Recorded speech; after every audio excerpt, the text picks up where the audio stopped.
At the inheritance meeting in our family home in Tampa, my older brother Ryan stood up like he owned the room, tapped his glass, and announced with the biggest grin, Mom and Dad decided to leave all 8 rental properties in Florida to me.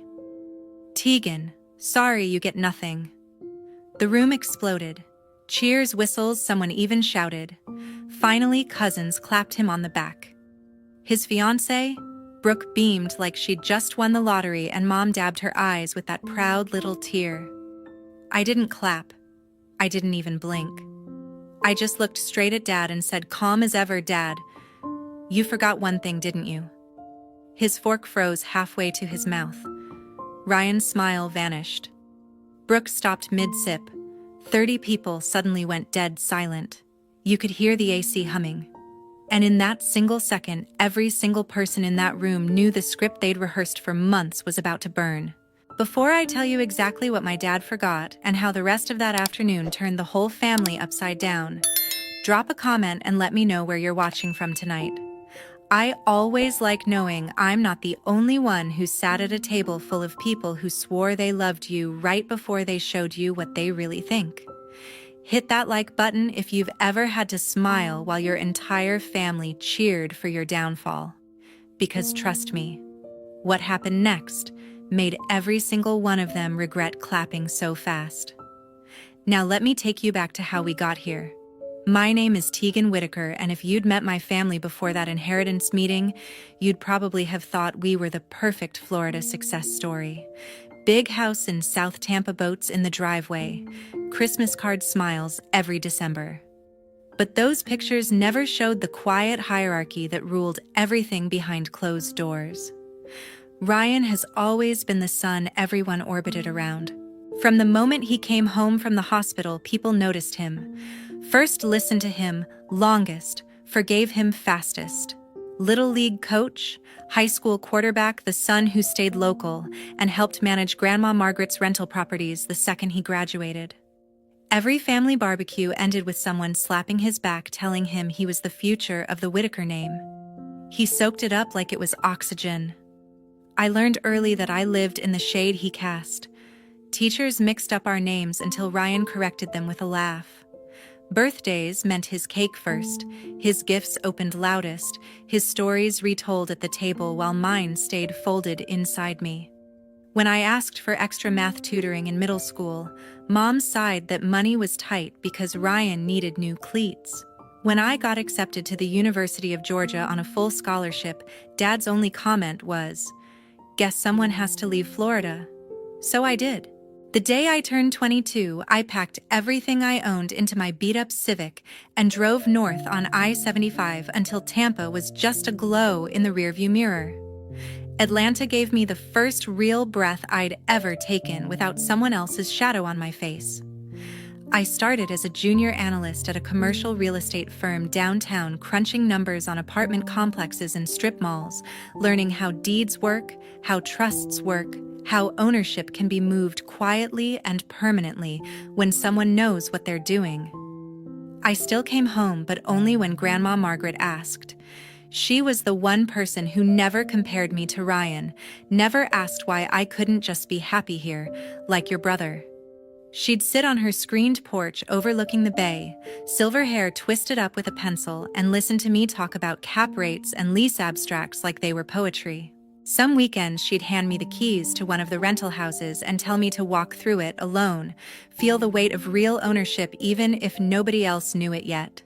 Those visits were my oxygen too. She never once called me the smart one or the independent one the way relatives did when they wanted to sound nice. She just looked at me, really looked, and said things like, "You see things clearly, Tegan. That's rarer than money." When I left on Sunday nights, she'd press a cold, sweet tea into my hand and remind me the drive was only 9 hours, not a lifetime. Everyone else stopped noticing when I was in the room. Phone calls from Mom shrank to texts about holidays. Dad only called if Ryan needed help closing a deal on one of the properties. I became the daughter who did her own thing, which in our family meant the one nobody had to invest in anymore. I didn't hate Ryan for it. Hate would have required energy I refused to give. I just accepted the rules. The way you accept humidity in July. You dress lighter. You keep moving. You don't waste breath complaining. Atlanta promoted me to senior property analyst 2 years ago. I bought a small condo in Midtown, filled it with plants that actually lived because nobody else was there to forget watering them, and built a life where my value wasn't measured against someone else's spotlight. The only tether left was Grandma Margaret. Every visit she grew a little thinner, a little quieter, but her eyes stayed sharp. She started asking more questions about trusts, about how assets could be protected from people who love too loudly and manage too loosely. I answered honestly because she was the one person who never used my knowledge to prop someone else up. She passed quietly 13 months ago. I drove home for the funeral, stood in the back of the church while Ryan delivered the eulogy everyone cried over, and felt her absence settle into my bones like a promise I didn't fully understand yet. That's who I was the day I walked back into the house in Tampa for the inheritance meeting, 31 calm, carrying 9 years of distance and one very old woman's unshakable faith in me. 3 years ago, everything changed without anyone knowing. 3 years ago, everything changed without anyone knowing. Grandma Margaret called me on a Tuesday evening and asked me to come down the following weekend, no explanation, just that she needed my eyes on something. When I pulled into her driveway in Old Northeast St. Pete, she was already waiting on the porch with 2 folders and a pot of coffee, strong enough to strip paint. She didn't waste time on small talk. She slid the first folder across the table and told me to read. Bank statements, rental income logs, expense reports for the 8 properties. The numbers didn't lie. Over the previous 18 months, more than $400,000 in rent money had vanished into categories labeled maintenance, emergency repairs, and management fees. Receipts were missing or photocopied so many times they were illegible.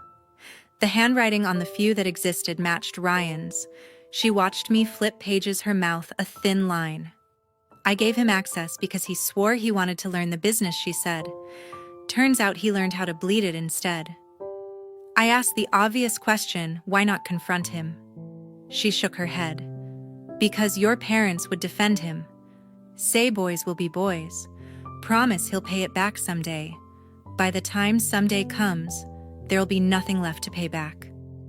That was the moment she opened the second folder.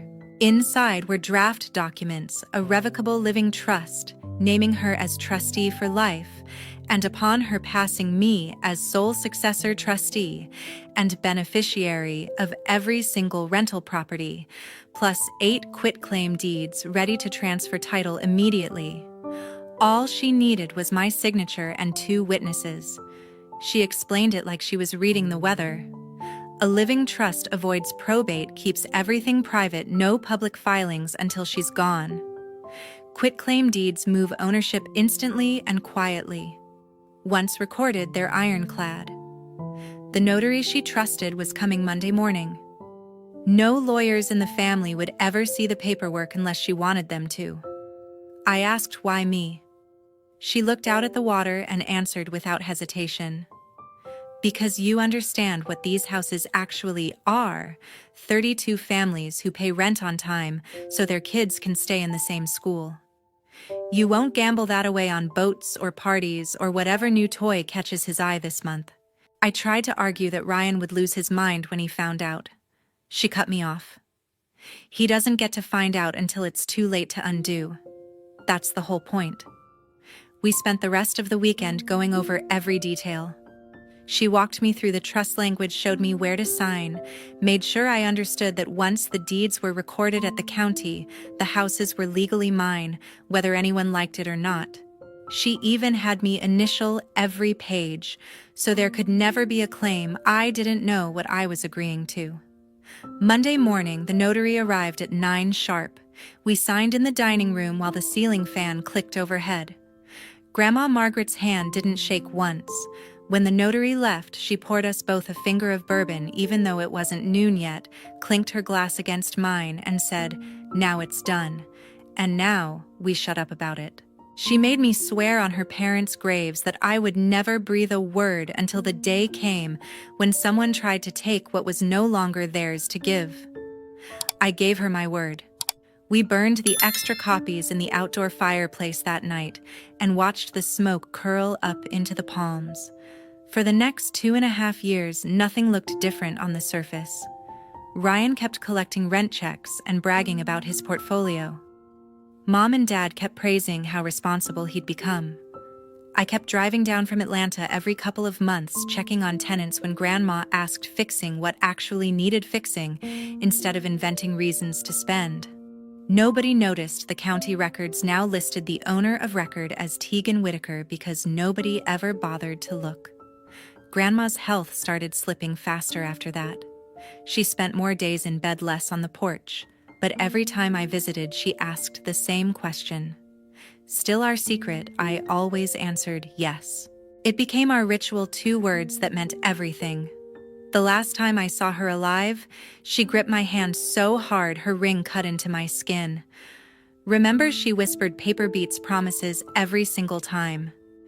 Then she smiled like someone who'd just won a bet nobody else knew was on the table. 7 months ago, right after Grandma's funeral, Mom called and asked me to stay an extra day. "We need to talk about the properties," she said, voice soft, like she was breaking bad news.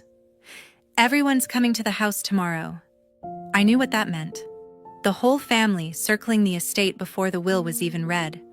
I almost said no, but something in her tone sounded final, so I agreed. The next afternoon, the dining room looked like a board meeting. Dad sat at the head, sleeves rolled up, legal pad in front of him. Ryan lounged to his right, legs stretched out, already acting like the new landlord. Mom kept refilling coffee, nobody drank. A stack of documents waited in the center, crisp and official. Dad pushed the top page toward me. "It's just a simple waiver," he started. "We're keeping everything in the family, but to avoid any confusion down the road, we need you to sign that you're not expecting a share of the rentals." I glanced at the title, Waiver of Inheritance Interest, Real Property. 8 addresses listed neatly below. My pulse stayed steady. I'd seen worse surprises. Mom jumped in before I could speak. "Sweetheart, it's only paperwork. Ryan's staying here handling everything day to day. It makes sense for him to have full control. This just keeps things peaceful." Ryan smirked, spinning a pen between his fingers. "Yeah, Tegan. Nobody wants lawyers involved. Sign it and we're good." I slid the paper back an inch. "I'm not signing anything." The room temperature dropped. Dad's eyebrows shot up. Mom's hand froze on the coffee pot. Dad recovered first. "Come on, don't be difficult. This isn't about taking anything away from you. It's about clarity." I looked him straight in the eye. "I won't sign away what Grandma intended for me." Silence. Ryan stopped spinning the pen. Mom tried the emotional route. "Your grandmother wanted the family taken care of. She'd hate to see us fighting." I didn't blink. "She's not here to see anything, is she? And I'm not fighting. I'm just not giving up my rights." Dad leaned forward, voice lowering the way it used to when I was 10 and late for curfew. "Tegan, we're trying to do this the easy way. Ryan's put years into those houses." I almost laughed. Years of putting money into his own pocket, maybe. Ryan finally spoke, irritation cracking through the casual act. "You live in Atlanta. You don't even want them. Why make this hard because they're not yours to give?" I said. Mom's eyes welled up on cue. "We just want everyone happy. After everything we've been through, losing Mom?" Classic move. Bring up the recent death, make refusal feel cruel. I stood up. "I'm sorry you're upset. But I'm not waiving anything." Dad slapped the table hard enough to rattle the cups. "This is ridiculous. You're acting like we're stealing from you." I picked up my keys. "No. I'm acting like someone who knows exactly what's hers." Ryan stood too, face red. "You're being selfish." Typical. I walked to the door and paused just long enough to deliver one line. "Selfish is thinking you can erase someone's wishes with a signature because it's convenient." Mom called after me, voice cracking. Tegan, please don't leave like this. I didn't turn around. I'll see you when you're ready to respect what Grandma actually wanted. The screen door slammed behind me.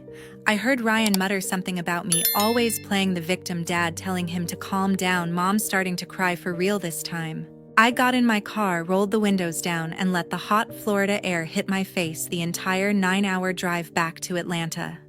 They spent the next weeks convinced I was throwing a tantrum. Group texts about healing and moving forward as a family. Dad left 2 voicemails that got progressively angrier. Ryan sent a single message, "Grow up." I didn't reply to any of it. Instead, I printed fresh copies of the recorded deeds, filed them in a fireproof folder, and waited. I knew they were busy drafting whatever story made them the heroes and me, the problem child who couldn't let go of a grudge. They had no idea the grudge wasn't mine to let go of. 2 weeks ago, the invitation arrived in my mailbox in Atlanta. Thick cream cardstock gold border, formal celebration of Margaret Whittaker's legacy, printed in raised lettering. Inside was a note in Mom's perfect cursive, "Please join us to honor Grandma's wishes and celebrate the future of the family properties. Saturday at 3. We've missed you." I knew exactly what it was, the victory lap they thought they'd earned. The group chat exploded the same day. Ryan posted a selfie in front of one of the rental houses with the caption, "Big things coming for the Whittaker portfolio." Brooke commented heart emojis and, "So proud of my future husband." Aunts and cousins liked every word. Someone even joked Tegan better show up this time. I didn't reply, but I cleared my weekend and packed the rolling suitcase I usually take on business trips. Inside went 3 labeled folders, color-coded tabs, and a flash drive with every recorded document scanned in high resolution. I zipped it shut, loaded the car before dawn on Friday, and pointed south on I-75 for the 9-hour drive I could now do with my eyes closed. The closer I got to Tampa, the thicker the tension felt, even through the windshield. Billboards gave way to palm trees, then to the familiar exit signs. Every mile marker reminded me why I'd left and why I was coming back now. I stopped once for gas outside Ocala and checked my phone. 23 new messages in the family thread, all variations of excitement about Ryan stepping up. Dad sent a private text, looking forward to putting everything behind us. I left it on read. By the time I crossed the Howard Franklin Bridge, the bay sparkling under afternoon sun, my stomach had settled into the cold calm I get before closing a multi-million-dollar deal. I wasn't nervous anymore. I was ready. I pulled into the old neighborhood just after noon on Saturday. Cars already lined the street. Cousins from Orlando, Uncle Ray from Naples, the property manager who'd been sending rent checks to the wrong person for years. White tents dotted the backyard, caterers unloading trays of shrimp and mini crab cakes. A bartender set up under the oak tree. This wasn't a meeting. It was a coronation. Mom spotted me from the driveway and hurried over in heels and pearls, arms open like nothing had happened. "You made it. Everyone's asking about you." She hugged me too tight, perfume clouding the air. Dad followed, clapping my shoulder with that forced heartiness men use when they're pretending everything's fine. "Good to have the whole family together," he said, eyes flicking to the suitcase in my hand. Ryan appeared on the porch with Brooke glued to his side, both holding mimosas. He lifted his glass in a mock toast. "Look who decided to grace us with her presence." Brooke giggled and whispered something that made him laugh louder. A few cousins waved awkwardly. Most pretended not to notice the chill between us. Inside, the house smelled like lemon polish and ambition. Framed photos of Ryan shaking hands with tenants lined the entry table. A blown-up copy of the county tax map sat on an easel, red circles around all 8 addresses. Someone had even printed glossy brochures titled "The Whittaker Family Rentals, A New Era." I wheeled my suitcase straight through the living room and parked it beside the couch, right in everyone's line of sight. Mom's smile faltered for half a second. Dad cleared his throat. Ryan raised an eyebrow but said nothing. People kept arriving. The family attorney, Mr. Hargrove, shook hands and accepted congratulations like he'd already filed the paperwork. Tenants who'd been invited as a courtesy milled around looking confused, but happy for free food. Childhood friends of Ryan slapped his back and asked when the closing date was. I made small talk when cornered, accepted a bottle of water, and watched the room fill with certainty that the story had already been written.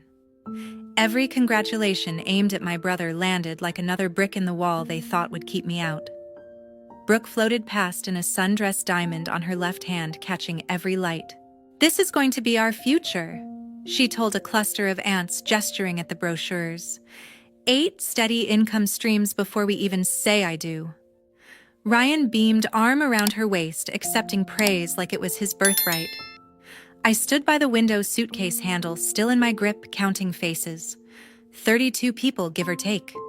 Enough witnesses that no one could claim later they didn't see what was coming. The living room was packed when Ryan finally stood up. Champagne flute raised, high voice, carrying over every conversation like he'd rehearsed it for weeks. "I just want to thank Mom and Dad for trusting me with Grandma Margaret's legacy," he began, flashing that practiced grin. "As of today, all 8 rental properties are officially under my name. The family tradition continues stronger than ever." Glasses lifted, cheers rippled through the room. Someone shouted to Ryan. A cousin started clapping, and the rest followed until the sound bounced off the walls. I waited until the noise peaked, then rolled the suitcase forward, wheels clicking across the hardwood. Every head turned. The clapping died mid-air. I stopped beside the coffee table, clicked the latches, and flipped the lid open. 30 pairs of eyes locked on the neat stacks inside. Dad found his voice first. "Tegan, what is this?" I didn't answer him yet. I pulled out the first quitclaim deed, held it up so the notary seal caught the light, and laid it face up on the table. Then the second, third. 8 in total, each bearing Grandma Margaret's bold signature and the raised seal of the Pinellas County Clerk. Next came the Revocable Living Trust, thick and bound successor trustee section highlighted in calm yellow. I placed it on top like a period at the end of a sentence. Only then did I look at Dad. "You really forgot this existed, didn't you?" The color drained from his face so fast I thought he might drop. Mom's hand flew to her mouth. Ryan stared at the papers like they were written in another language. Mr. Hargrove, the family attorney, stepped forward, adjusting his glasses. He picked up the trust, first flipped to the signature page, then to the schedule of assets listing every address. His fingers moved faster as he cross-checked the quitclaim deeds against the county stamps. He looked up slowly. "These are recorded," he said, voice flat. "All of them. 3 years ago. Tegan is the legal owner of record. There is no probate interest left to distribute." You could hear ice melting in forgotten glasses. Ryan lunged for the documents. "That's impossible. Grandma was sick. She didn't know what she was signing. Mr. Hargrove didn't hand them over. I notarized similar documents for Margaret myself. The handwriting matches. The notary is licensed and present in the county records. These are binding." I finally spoke again, calm and clear. Grandma knew exactly what she was doing. She made sure the houses went to someone who would protect the tenants, not bleed them. Dad tried to stand, sat back down hard. "She never told us." "No," I said. "She didn't." Ryan's face twisted. "You hid this the whole time. You let us plan everything. I let you plan what you thought was yours." I cut in. "Grandma asked me to wait until someone tried to take what she'd already given away. Today seemed like the day." Mr. Hargrove closed the trust with a soft thud that sounded final. "Legally, the matter is settled. The properties belong to Tegan. End of discussion." Aunts shifted in their chairs. Cousins exchanged glances. The property manager, who'd been congratulating Ryan 5 minutes earlier, now looked like he wanted to disappear into the carpet. Mom found a whisper. "How could you do this to your own brother?" I met her eyes. "I didn't do anything. Grandma did. I'm just the one following through." Ryan slammed his glass down so hard the stem snapped. Champagne pooled across the table, soaking the corner of one deed. I didn't flinch. "You think you've won?" he spat. "I didn't come here to win," I said. "I came here to make sure her wishes were respected." The room stayed frozen. No one moved to clean the spill. No one moved at all. Brooke's glass slipped from her hand and shattered on the floor. Champagne spraying across the shoes and ankles. She didn't bend to pick up the pieces. She just stared at me, mouth open, then at Ryan, then back at the papers. Without a word, she grabbed her purse, pushed past two cousins, and walked straight out the front door. The screen slammed behind her. Nobody went after her. Ryan's face went from red to purple. He snatched the living trust from Mr. Hargrove's hands and started flipping pages wildly. "This is fake," he shouted. "She forged it. Grandma was on painkillers the last year. She didn't know what day it was." Mr. Hargrove took the document back, calm as ever. He turned to the signature page and began reading aloud, slow and deliberate. Article 4, Section 2. Upon the death of Margaret Whittaker, all real property listed in Schedule A shall pass immediately to successor trustee Tegan Whittaker, free of probate. He kept going, voice steady, every clause another nail. When he reached the notary acknowledgement and the recorded dates, Ryan's yelling faded into heavy breathing. From the corner by the hallway, Dylan stepped forward. My middle brother, the quiet one who'd spent years blending into walls, spoke for the first time all afternoon. "She's telling the truth," he said. Every head swiveled. "I was there the day Grandma signed. She asked me to drive her to the notary because she didn't want Mom or Dad knowing. I waited in the car. She came out smiling." Ryan spun toward him. "You knew and didn't say anything." Dylan met his glare. "She made me promise the same thing she made Tegan promise. Some promises matter more than keeping the peace." Mom crumpled onto the couch, hands over her face, shoulders shaking. Dad looked 10 years older in 10 seconds. He slid down to his knees right there on the rug, reaching toward me like I was the last solid thing in the room. "Tegan, honey, please. We didn't know. We can fix this. We'll redo everything. Just don't take it all away from your brother." His voice cracked on the last word. Tears ran down his cheeks, real ones this time. Mom reached for my hand, mascara streaking. "We thought we were doing what was best for the family. We thought Ryan needed it more. You're doing so well on your own." I pulled my hand back before she could grab it. This was Grandma's decision, not mine. Ryan lunged again, this time at me. Dylan moved faster, stepping between us, one palm on Ryan's chest. "Back off," Dylan said, low and firm. Ryan stopped, breathing hard, fists clenched but useless. Aunts and uncles stood frozen, some with phones half raised, recording, others looking at the floor. The property manager slipped out the side door without saying goodbye. The caterers hovered in the kitchen doorway, unsure whether to keep serving or start cleaning up the mess that had nothing to do with spilled drinks. Dad stayed on his knees. "We'll sell the boats. We'll take second mortgages. Whatever it takes to make this right." Mom sobbed louder. "We're so sorry. Please don't hate us." I looked at both of them, then at Ryan, shaking with rage, then at Dylan, standing steady beside me for the first time in our lives. "I don't hate you," I said. "But I'm done fixing things for people who never saw me as part of the solution." I closed the suitcase, latched it, and set the handle upright. Mr. Hargrove cleared his throat. "I'll prepare the necessary notices to all tenants and financial institutions first thing Monday. Ownership transfer is already complete. This is purely administrative." Ryan made a sound like a wounded animal. Mom wailed into a throw pillow. Dad just stared at the floor. I picked up my keys. 3 months later, the dust had settled, but nothing was the same. 3 months later, the dust had settled, but nothing was the same. Ryan's name disappeared from every lease, every bank account, every vendor contract tied to the 8 properties. Tenants started receiving new payment instructions with my name at the top. Most of them never even noticed the change. Rent stayed the same, repairs got done faster, and nobody tried to charge them for fake roof work anymore.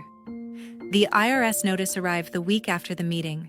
Turns out years of writing off personal vacations as property inspections and new trucks as maintenance vehicles finally caught up. They froze what was left of Ryan's accounts and slapped a lien on anything still in his name. He lawyered up with money he didn't have and lost anyway. The final penalty came in at just over 6 figures. He's still paying it off on a payment plan that will follow him for years. Mom and Dad put the big house on the market 30 days later.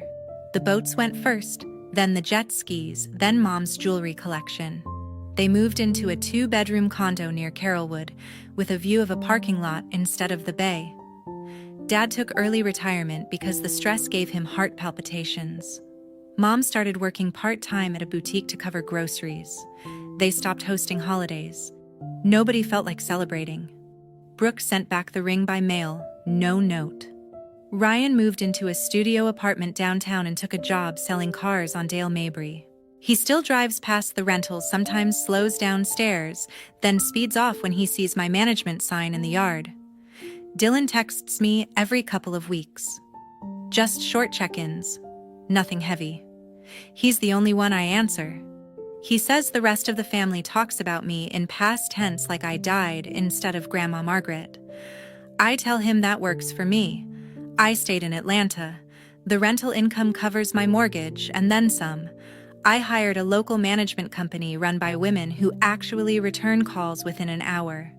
Vacancies dropped, tenant satisfaction went up, and every month the numbers land in my account clean and quiet. I bought 2 more properties last quarter, smaller deals, but mine, from day one. Not a single family member has tried to reach me directly. No letters, no emails, no drive-by visits. The last voicemail I got was from Mom 2 months ago, crying, asking if I'd come for Christmas. I didn't call back. I deleted it and blocked the number the same day. Some nights I sit on my balcony in Midtown city lights below and think about the little girl who used to beg for math tutoring while her brother got new cleats. That girl learned the world rewards the loudest voice in the room until someone finally decides to speak with proof instead. Blood doesn't guarantee loyalty. It never did. The only thing that ever protected me was an old woman who saw the future clearly enough to put it in writing, and a promise I kept when it mattered most. I still have the fireproof folder. Every deed, every trust page, every recorded stamp sits inside it on the top shelf of my closet. I don't look at it often. I don't need to. The houses pay the bills, the tenants stay happy, and my phone stays silent from anyone who once called themselves family.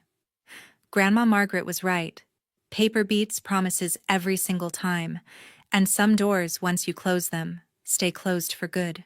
If you've ever had to choose between the family you were born into and the peace you built yourself, tell me in the comments where you're watching from tonight.